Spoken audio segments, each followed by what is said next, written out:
उद्धव ठाकरे की शिवसेना के राज्यसभा सांसद संजय राउत ने बड़ा दावा किया है। शुक्रवार को उन्होंने कहा कि अगर आने वाले महीनों में महाराष्ट्र मंत्रिमंडल में फरेबदल होता है तो मुख्यमंत्री देवेंद्र फडणवीस केंद्र में जा सकते हैं और राज्य में उनकी जगह बीजेपी का कोई मंत्री ले सकता है। राउत शिवसेना के राम रक्षा आंदोलन से पहले अपने नागपुर दौरे के दौरान पत्रकारों से बात कर रहे थे।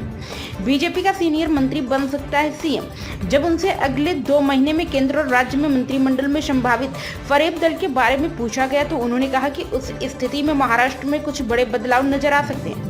संजय राउत ने कहा कि अगर केंद्र में फरेबदल होता है तो फडणवीस देश की सेवा के लिए वहां जा सकते हैं और बीजेपी का कोई वरिष्ठ मंत्री महाराष्ट्र का मुख्यमंत्री बन सकता है।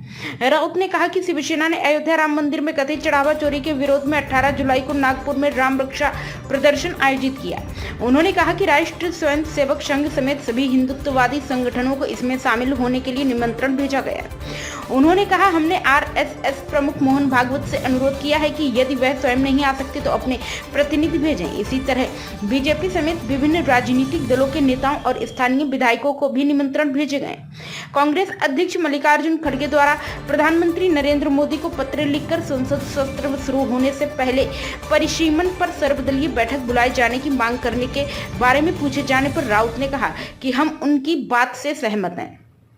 जंतर मंतर पर परीक्षा में कथित अनियमितताओं के खिलाफ कॉकरोच जनता पार्टी के आंदोलन के समर्थन में जलवायु कार्यकर्ता सोनम वांगचुक की भूख हड़ताल के बारे में पूछे जाने पर राउत ने कहा कि वहां 20 साल की एक युवती भी उपवास पर बैठी है।